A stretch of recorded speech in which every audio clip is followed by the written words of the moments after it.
चक्र का बाप। इससे पहले ना किसी ने सुनी, ना किसी ने देखी इतनी सटीक भविष्यवाणी। चाल चक्र।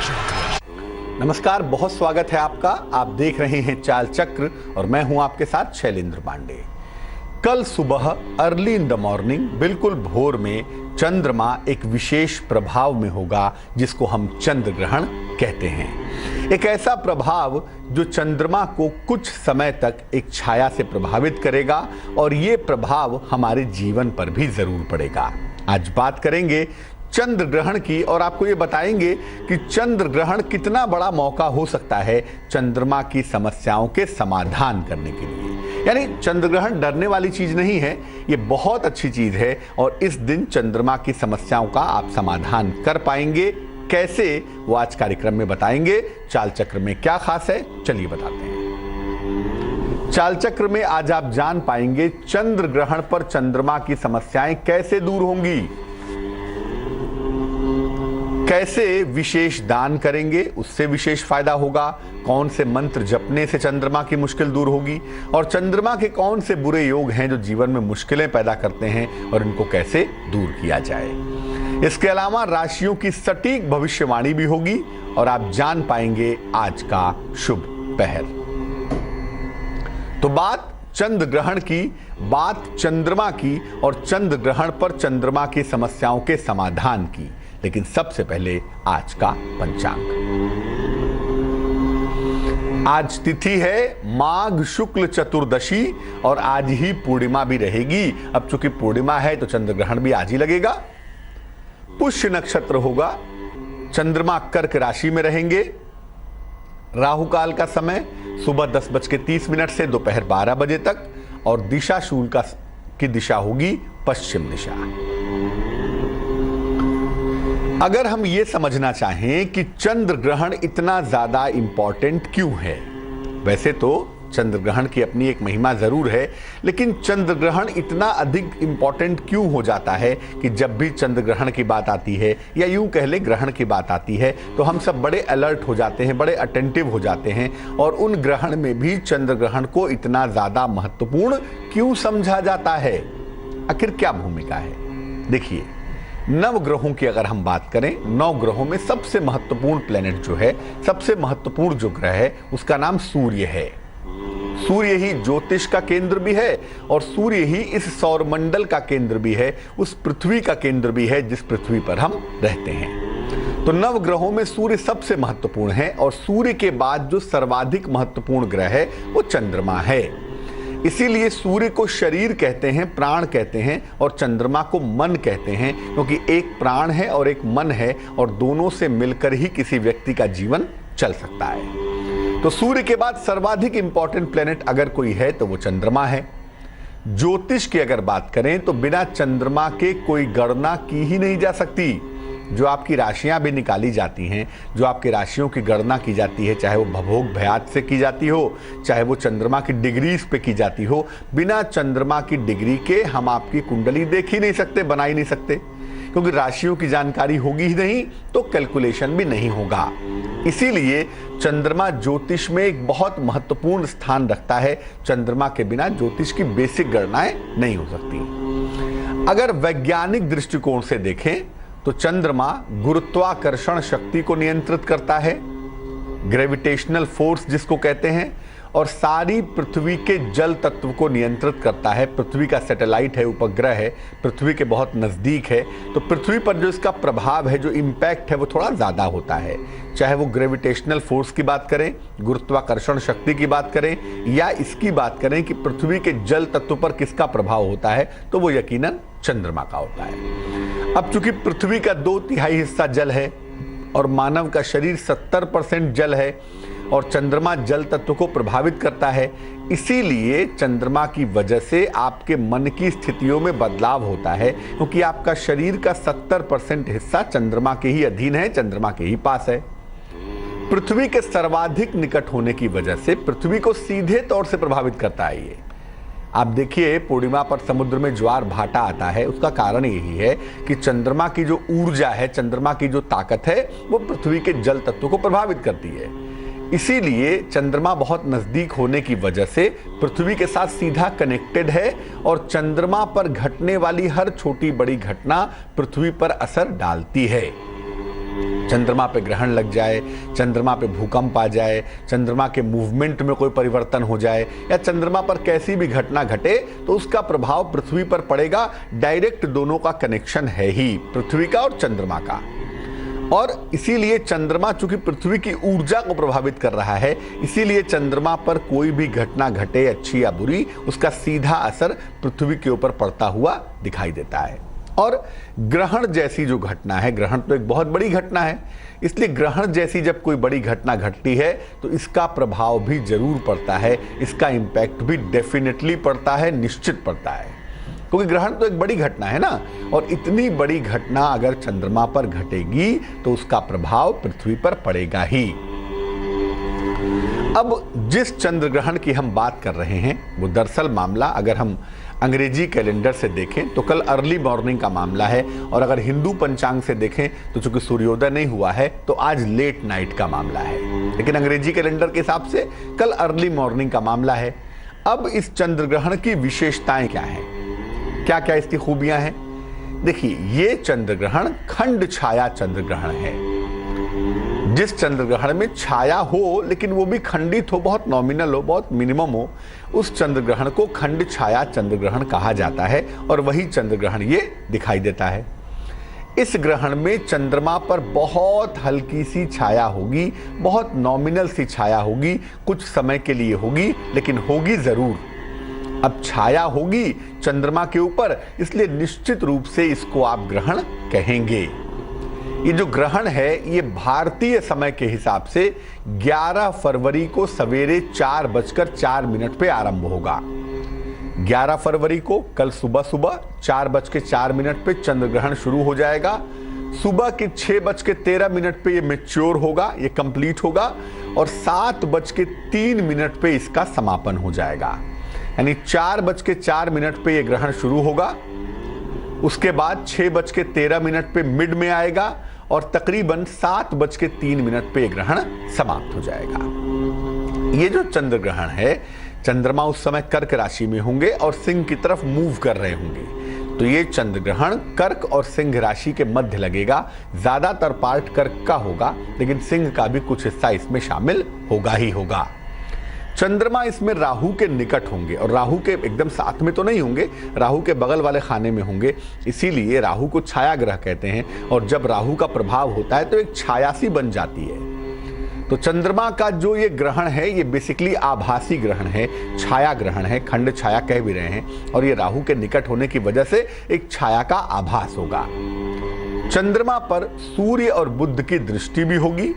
सूर्य और बुध दोनों मकर राशि में बैठे हैं, चंद्रमा कर्क राशि में है ग्रहण के समय, इसीलिए सूर्य और बुध की दृष्टि भी चंद्रमा के ऊपर निश्चित रूप से रहने वाली है। चूंकि चंद्रमा कर्क राशि में है, बेसिकली कर्क राशि जल तत्व की राशि है।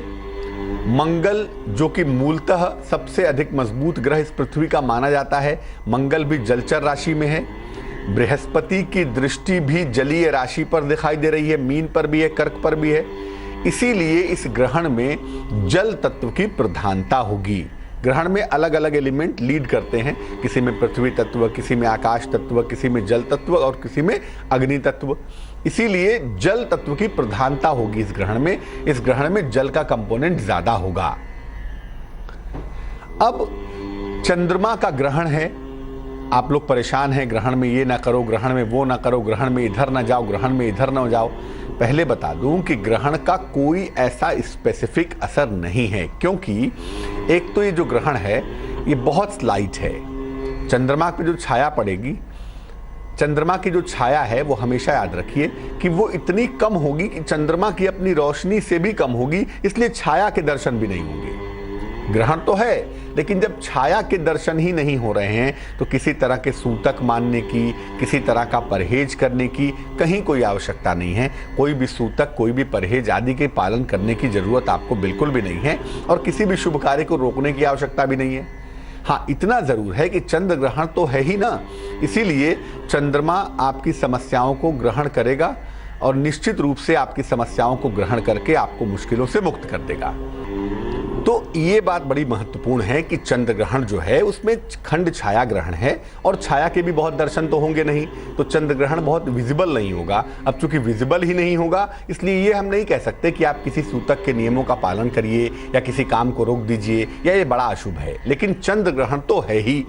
इसीलिए चंद्र ग्रहण पर चंद्रमा की समस्याएं ईश्वर ग्रहण कर लेगा अगर आप कोशिश करते हैं तो।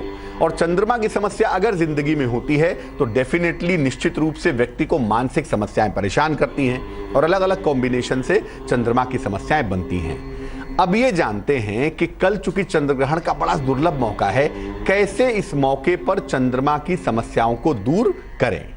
सबसे पहली समस्या, अगर कुंडली में ही ग्रहण योग बना हुआ हो, यानी कुंडली में राहु और चंद्रमा एक साथ बैठे हुए हों, तो कुंडली में ग्रहण योग बन जाता है।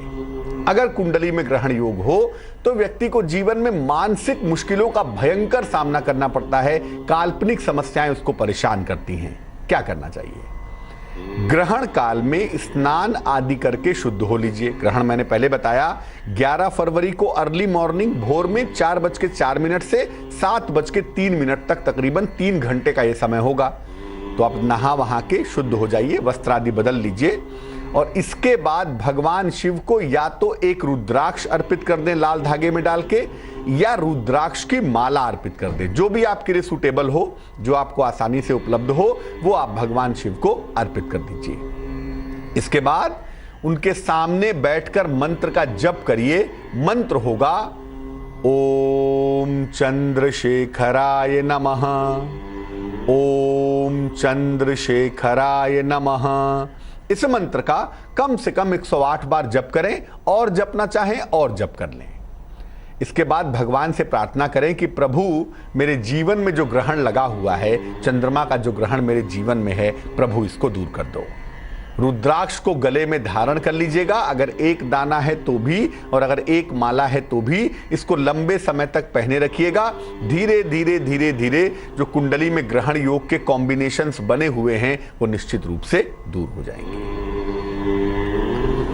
ज्योतिष में चंद्रमा की सबसे बुरी स्थिति होती है जिसको केमद्रुम योग कहते हैं, आइसोलेशन ऑफ द मून। चंद्रमा जब कुंडली में अकेला हो तो इसको आइसोलेशन कहते हैं मून का, और ये बड़ा खतरनाक होता है। चंद्रमा के आगे पीछे कोई ग्रह ना हो, चंद्रमा के साथ कोई ग्रह ना हो और चंद्रमा पर किसी ग्रह की दृष्टि न पड़ रही हो तो केमद्रुम योग बनता है। ये योग पागलपन भी देता है, मानसिक समस्या भी देता है और अगर इन सब से बच गए तो घनघोर दरिद्रता भी देता है। केमद्रुम योग दरिद्र बनाने में नंबर 1 का योग है। इसको ज्योतिष के सबसे बड़े निगेटिव योगों में से एक योग आप आंख मूंद कर कह सकते हैं। और कुंडली में अगर केमद्रुम योग होता है तो व्यक्ति को जीवन में निगेटिविटी झेलनी पड़ती है, खास तौर से उसकी मानसिक परीक्षाएं बहुत ज्यादा होती हैं। जीवन में कदम कदम पर उसको अपने मन की परीक्षा देनी पड़ती है। अब मान लिया कुंडली में आपके केमद्रुम योग है, आप मानसिक रूप से परेशान हैं, आप आर्थिक रूप से परेशान हैं, आपको निरंतर परीक्षा देनी पड़ रही है, क्या करना चाहिए? देखिए, भगवान शिव को सफेद चंदन अर्पित करें, सफेद रंग का चंदन ले आए। अगर मंदिर जा सके तो शिवलिंग पर चंदन लगा दें और नहीं तो घर में ही भगवान शिव को चंदन उनके चरणों में अर्पित करें सफेद रंग का। इसके साथ ही साथ चांदी की कोई वस्तु भी अर्पित करें, जैसे चांदी की चेन है, चांदी का चौकोर टुकड़ा है, चांदी का सिक्का है, कुछ भी भगवान शिव को आप चांदी की चीज भी अर्पित करें। ऐसा कहा जाता है कि चांदी जो है वो भगवान शिव के नेत्रों से प्रकट हुई है, इसीलिए चांदी को एक सात्विक धातु मानते हैं और ये भगवान शिव को आपको अर्पित करना है। इसके बाद चंद्रमा का मंत्र आपको जपना है। चंद्रमा का मंत्र है ओम श्रांग श्रीं श्रौं सह चंद्रमसे नमः, ओम श्रांग श्रीं श्रौं सह चंद्रमसे नमः। इस मंत्र का कम से कम 108 बार जप करिएगा, जितना अधिक करेंगे उतना ही ज्यादा अच्छा होगा। इसके बाद जो चांदी की चीज है, अगर लॉकेट है, चेन है तो गले में पहन लें और अगर चांदी का सिक्का या चांदी की कोई और चीज है तो अपने पास रख लें। एक तो चंद्रमा का तत्व ही होता है चांदी के अंदर, दूसरे भगवान शिव की कृपा और तीसरे ग्रहण में सिद्ध किया हुआ मंत्र और ग्रहण में सिद्ध की हुई चीज हमेशा ही विशेष फलदायी होती है। इसीलिए पहले जमाने में ग्रहण के दौरान दीक्षा देने की बात की जाती थी, ग्रहण के दौरान मंत्रों को सिद्ध करने की बात कही जाती थी। अब मान लिया चंद्रमा की कोई और समस्या है, चंद्रमा शनि से पीड़ित है, चंद्रमा के ऊपर पाप ग्रहों की दृष्टि है, कुंडली में चंद्रमा अष्टम स्थान में बैठा हुआ है, कुंडली में चंद्रमा 12वें खाने में है, यानी चंद्रमा की कोई ना कोई दिक्कत कुंडली में दिखाई दे रही है। क्या करना चाहिए? इन दो बड़ी दिक्कतों के अलावा चंद्रमा अगर जीवन में दिक्कत दे रहा है तो कौन सा उपाय चंद्र ग्रहण के समय करें जिससे चंद्रमा की दिक्कतें दूर हो जाएं? सबसे पहले याद रखिए, चंद्रमा को ताकत देते हैं भगवान शिव। भगवान शिव ने ही चंद्रमा को शक्तियां दी हैं, अन्यथा चंद्रमा को क्षय रोग हो गया था और चंद्रमा समाप्त होने वाला था, लेकिन उसके पहले भगवान शिव ने उनको आशीर्वाद देके उनकी रक्षा कर ली। तो ऐसी दशा में जो लोग शिव के भक्त होते हैं उन्हें चंद्रमा की चिंता करने की जरूरत नहीं होती, क्योंकि अगर शिव नहीं चाहते तो चंद्रमा आपका कुछ नहीं बिगाड़ सकता। इसीलिए अगर चंद्रमा की कोई भी समस्या जिंदगी में है, चंद्रमा 0% भी परेशान कर रहा है, तो ऐसी दशा में चंद्र ग्रहण पर इसके उपाय करने चाहिए। उपाय क्या होंगे? भगवान शिव को सफेद पुष्प अर्पित करें, सफेद फूल भगवान शिव को चढ़ाएं, लेकिन केतकी का फूल नहीं होना चाहिए। भगवान शिव को सफेद पुष्प अर्पित करें, सफेद चंदन और जल भी अर्पित करें, साथ ही साथ सफेद चंदन भी उनको लगाएं, थोड़ा सा जल भी अर्पित करें और इसके बाद यथाशक्ति जितना संभव हो नमः शिवाय का जप करें। ओम नहीं लगाएंगे, केवल नमः शिवाय का। नमः शिवाय, नमः शिवाय, नमः शिवाय, इस मंत्र का यथाशक्ति जप करेंगे, जितना करना चाहते हैं उतना करेंगे। और इसके बाद भगवान शिव से चंद्रमा की शांति की प्रार्थना करेंगे। तो देवाधिदेव महादेव प्रसन्न हो गए तो चंद्रमा आपका वैसे ही शांत हो जाएगा। तो चंद्रमा की शांति की प्रार्थना भगवान शिव से करेंगे। कुछ सफेद वस्तुओं का दान भी करेंगे। जब ये पूजा हो जाए तो कुछ सफेद चीजों का दान करें। हालांकि ये दान ग्रहण के बाद किया जाएगा, क्योंकि दान करना भी बड़ा महत्वपूर्ण होता है ग्रहण के लिए। ग्रहण पर बहुत सारे लोग बहुत सारी चीजों का दान करते हैं, लेकिन अगर चंद्रमा की समस्याओं से लाभ लेना है तो आपको बेहतर यही है कि जब ग्रहण समाप्त हो जाए 7:03 पे कल सुबह, तो उसके बाद सफेद वस्तुओं का दान कर दीजिएगा। वाइट चीज़ों का दान करना बड़ा अच्छा होगा। चावल है, चीनी है, दूध है, आटा है, सफ़ेद चीज़ों का दान करें। और ग्रहण के बाद वैसे भी हर राशि के व्यक्ति को कुछ ना कुछ दान करना चाहिए, और अगर ग्रहण के बाद आप दान करें तो बहुत ही अच्छा होगा। दान के परिणाम आपके लिए बहुत शुभ रहेंगे। तो चंद्र ग्रहण कल सुबह 4:04 पे शुरू होगा, 7:03 पे समाप्त होगा। चूंकि ये खंड छाया ग्रहण है और चंद्रमा पर जो छाया पड़ेगी वो चंद्रमा की रोशनी से थोड़ी कम होगी, इसीलिए छाया के दर्शन आमतौर पर नहीं होंगे, लेकिन ग्रहण तो रहेगा ही ना, इसीलिए आप उस काल का फायदा उठा सकते हैं। हाँ, किसी सूतक आदि के नियम का पालन करने की जरूरत नहीं है। मेष राशि, अगर अविवाहित हैं तो आपका विवाह तय हो सकता है, प्रेम संबंध भी बेहतर हो रहे हैं और ऐसे में किसी प्रिय मित्र से मुलाकात भी हो रही है, यानी रिश्ते बनाने का दिन दिखाई दे रहा है। रिश्ते मधुर हो रहे हैं, रिश्ते बेहतर हो रहे हैं। शुभ रंग जिसका इस्तेमाल करेंगे वो होगा सुनहरा और भाग्य होगा 69%। वृष राशि, देखिए छोटी छोटी बातों पर आज क्रोध बिल्कुल नहीं करेंगे, चीजें खराब ना हो जाएं। लंबी यात्रा पर आप जा सकते हैं, बिल्कुल जाइए, आपकी जरूरत है, लेकिन धन के रखरखाव में, धन के लेन देन में थोड़ी सावधानी रखेंगे, धन का कोई नुकसान ना हो जाए, इस बात का ध्यान रखिएगा। शुभ रंग जिसका इस्तेमाल करेंगे वो होगा लाल और भाग्य होगा 50%। मिथुन राशि, यात्रा के सुंदर योग बने हुए हैं, ऐसा लगता है किसी यात्रा पर आप जाने वाले हैं। धन का लाभ भी होता हुआ दिखाई दे रहा है और वाहन का सुख मिलने की संभावना भी बनी हुई है। चीजें ठीक तो हैं। शुभ रंग धानी है और भाग्य है 81%। कर्क राशि, देखिए वैवाहिक जीवन के मामले में आप लापरवाह हो रहे हैं और कहीं ना कहीं आप अपनी जिम्मेदारियों से भाग भी रहे हैं, इसलिए वैवाहिक जीवन पर ध्यान दें। धन की स्थितियां पहले से बेहतर हुई हैं और नौकरी में भी लाभ होता हुआ दिख रहा है, इसलिए उसमें कहीं कोई चिंता करने का सवाल नहीं है। शुभ रंग हरा है और भाग्य है 89%। सिंह राशि, नौकरी में प्रमोशन के योग बने हुए हैं आपके लिए, लेकिन साथ ही साथ स्थान परिवर्तन भी हो सकता है, इस बात का ध्यान रखिएगा। माता के स्वास्थ्य पे ध्यान देंगे, माता की सेहत में कोई दिक्कत ना हो जाए, लापरवाही नहीं करेंगे। शुभ रंग गुलाबी होगा और भाग्य होगा 67%। कन्या राशि, नौकरी में तनाव न हो, दबाव न हो, उसका ध्यान रखें। विवाह तय होने में थोड़ी मुश्किलें दिखाई दे रही हैं, और अगर कोई दिक्कत आज आती है तो आज जो चीज आपकी सहायता करेगी वो होगा पेशेंस।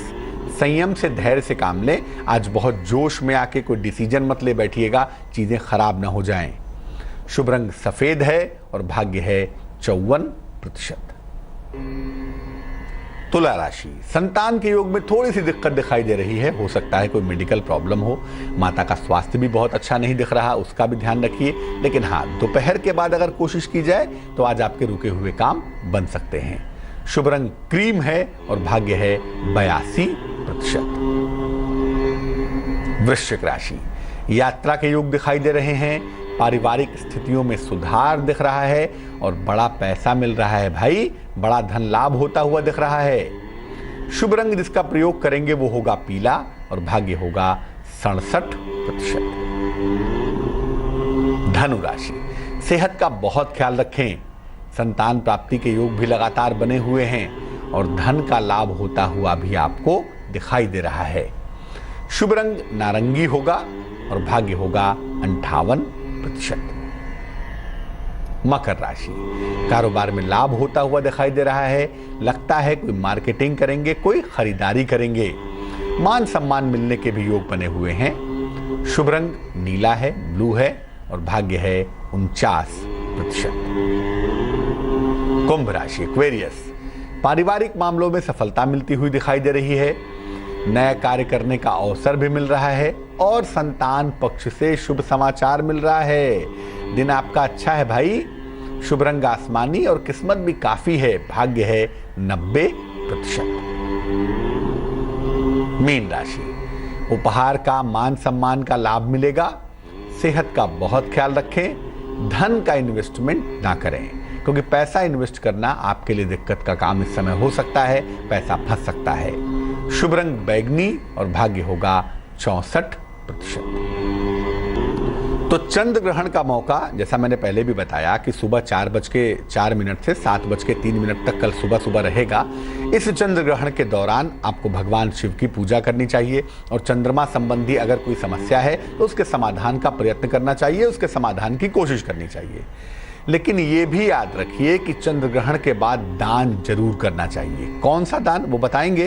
फिलहाल एक दर्शक जुड़ रही हैं हमारे साथ, अंजू जी हैं, उनसे बात करते हैं। अंजू जी बताइए। नमस्कार पंडित जी। नमस्कार पंडित जी, मैंने अपनी बिटिया के बारे में पूछना है। डेट ऑफ बर्थ क्या है बेटी की? 2004। तारीख क्या है? तारीख 16 मई। 16 मई 2004। समय बताइए। समय 5:45 सुबह।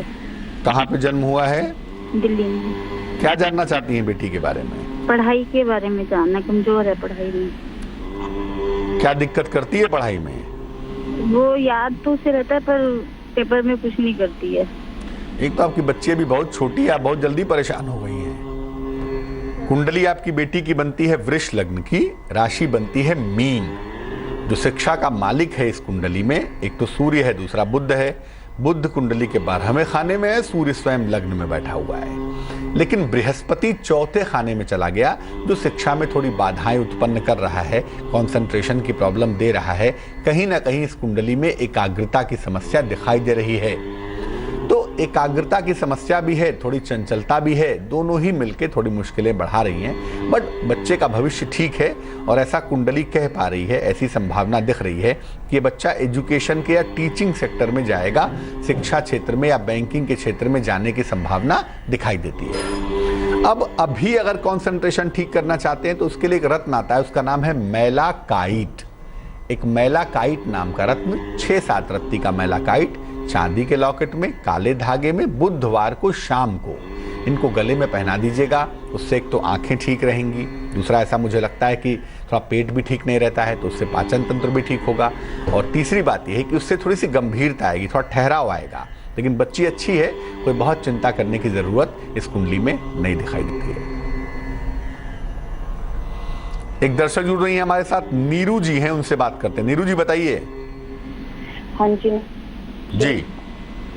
गुरुजी, मेरे वैवाहिक जीवन में प्रॉब्लम चल रही है। मैं अभी मायके में ही रह रही हूँ, तो उसके लिए पूछना था। डेट ऑफ बर्थ पता है आपको? 27 अक्टूबर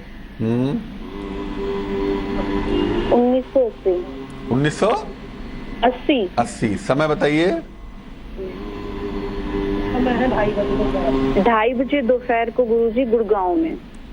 कब से अपने मायके में रह रही हैं? 7 महीने हो गए गुरुजी। और आपके पतिदेव आपको लेने नहीं आ रहे हैं? हाँ जी। और ये जो समस्या है आपके वैवाहिक जीवन की, तो काफी समय से चल रही है? हाँ जी, शुरू से ही है गुरुजी, तो शादी की शुरुआत से ही। देखो, कुंडली बनती है नीरू कुंभ लग्न की, और जो राशि आपकी बनती है ना, वो बनती है वृषभ राशि। जो लॉर्ड ऑफ मैरिज है, विवाह का मालिक है सूर्य, वो नीच राशि में बैठा हुआ है। और जो विवाह का दूसरा मालिक है शुक्र, वो भी नीच राशि में बैठ गया है। तो कहीं ना कहीं जो विवाह का सुख है, वो इस कुंडली में थोड़ा वीक दिखाई दे रहा है, कमजोर दिख रहा है। अभी यूनिवर्स, ब्रह्मांड की स्थिति भी इस समय कुछ खास नहीं दिख रही है। एक तो मैं ये कहूंगा कि इस विवाह के चल पाने की संभावना कमजोर है। ये विवाह चलेगा ऐसा मुझे नहीं लगता। फिर भी एक बार जब सूर्य सबसे अधिक सबल होता है, 15 अप्रैल से लेके और 15 जून का जो समय है, उस समय में आप बात करने की कोशिश करें। 15 अप्रैल से 15 जून के बीच में अपने पति तक संदेश भिजवाएं कि विवाह को एडजस्ट कर लें। तालमेल से अगर मामला निपट जाए तो ठीक है, वैसे लगता यही है कि ये शादी चलेगी नहीं। जून के बाद से इसमें सेपरेशन पे जाना ही पड़ेगा। एक बार बात करके देखिए, 15 अप्रैल से 15 जून के बीच में अगर बात हो जाए, मान जाए, तो बड़ी कृपा है प्रभु की। नहीं तो लगता ऐसा ही है कि इस मामले में सेपरेशन होगा और आप अलग हो जाएंगी, वो अलग हो जाएंगे, और उसके बाद आपकी जिंदगी थोड़ी ज्यादा बेहतर दिखाई दे रही है। दूसरा देखो ये है कि आपके वैवाहिक जीवन की मुश्किलें दूर हो जाएं और कुछ रास्ता निकल जाए, उसके लिए हम एक कोशिश करते हैं। हालांकि मैं फिर कहूंगा संभावना बहुत कमजोर है, फिर भी एक कोशिश करते हैं। एक ओपल नाम का रत्न वजन में 10-12 रत्ती चांदी की अंगूठी में, सीधे हाथ की तर्जनी उंगली में, शुक्रवार की शाम को आप पहन लीजिए। और दूसरा काम करिए, रोज सुबह सूर्य भगवान को जल चढ़ाइए और रोज सुबह 108 बार ओम आदित्याय नमः, ओम आदित्याय नमः इस मंत्र का जप करिए। ये 2 काम करने से कुछ उम्मीद की जा सकती है। नहीं तो मैं फिर बता दूं, संभावना ज्यादा यही है कि जून के बाद ये रिलेशनशिप ब्रेक होगी, ये रिश्ता लंबा चलता हुआ नहीं दिखाई देता। रुक्मिणी जुड़ रही हैं हमारे साथ नासिक से, उनसे बात करते हैं। रुक्मिणी बताइए। पंडित जी नमस्ते। नमस्कार। बेटे की शादी के बारे में पूछना है। डेट ऑफ बर्थ क्या है? Date of birth 19/9/89। समय बताइए। सवेरे 6 से 6:30 बजे तक। कैसे? और कहाँ पे जन्म हुआ है? नासिक। तो क्या पूछना चाहती हैं? कब तक शादी होगी? क्या उसका पेट से भी थोड़ा पेट का प्रॉब्लम है, शादी का भी है। आपके बेटे की जो कुंडली हमारे पास बन रही है, ये कुंडली तुला लग्न की बनती है, राशि बनती है कुंभ, एक्वेरियस। विवाह का मालिक मंगल नामक ग्रह लग्न में अस्त हो गया है। विवाह का दूसरा मालिक शुक्र, वो भी शनि के गिरफ्त में कुंडली के तीसरे खाने में बैठा हुआ है। विवाह तो जरूर होगा क्योंकि बृहस्पति की दृष्टि है उसके ऊपर, तो विवाह होने की संभावना तो बनती है। लेकिन इनके विवाह होने के योग इस साल नहीं बनते। इनकी शादी अगले साल हो पाएगी। 2018 में फरवरी के बाद इनकी शादी का एक सुंदर समय दिखाई दे रहा है। ऐसा लगता है कि अगले साल फरवरी के बाद इनकी शादी हो जानी चाहिए। फरवरी से लेकर अक्टूबर तक का समय है, उसी में इनका विवाह हो जाएगा। दूसरा देखो, ये भी लग रहा है कि ये विवाह अपनी इच्छा से करेंगे किसी जानी पहचानी लड़की के साथ, और वैवाहिक जीवन भी इनका ठीक रहेगा। उसमें कोई खास चिंता करने की जरूरत नहीं दिखाई देती है। अब विवाह जल्दी हो जाए ये तो बड़ा सवाल नहीं है, क्योंकि शादी तो इनकी होने ही वाली है। लेकिन स्वास्थ्य का फैक्टर कमजोर है, तो स्वास्थ्य बढ़िया हो, जीवन में संपन्नता आए, सफलता मिले, इसके लिए इनको एक पन्ना पहना दें। 6-7 रत्ती का पन्ना चांदी की अंगूठी में, सीधे हाथ की छोटी उंगली में, बुधवार की शाम को धारण करवाना इनके लिए बेहतर होगा। बाकी कोई खास उपाय की जरूरत नहीं है, शादी इनकी होने ही वाली है। तो चंद्र ग्रहण जब समाप्त हो, सुबह 7:03 पे। उसके बाद खाने पीने की चीज़ों का दान करना बहुत अच्छा रहेगा, और उसमें भी अगर सफ़ेद चीज़ का दान किया जाए, चावल का, चीनी का, दूध का, तो इसके परिणाम बहुत ज़्यादा अच्छे होंगे, बहुत ज़्यादा शुभ होंगे। अब जान लेते हैं क्या है आज का शुभ पहर। आज का शुभ पहर है शाम को 7 बजे से रात को 8:30 तक। इस समय में भजन कीर्तन करें, भगवान का नाम लें, भगवान का स्मरण करें। अगर भजन कीर्तन करेंगे तो कोई विशेष मनोकामना पूरी हो जाएगी। अगर मनोकामना रीजनेबल है, जेन्युइन है, तो इस समय में आपकी मनोकामना जरूर पूरी होगी, लेकिन ये करेंगे शाम को 7 बजे से रात को 8:30 तक। तो आज के लिए चाल चक्र में बस इतना ही। मुझे दीजिए इजाजत। आगे जरूर देखिए रिश्तों की कहानी संजय सिन्हा के साथ। नमस्कार।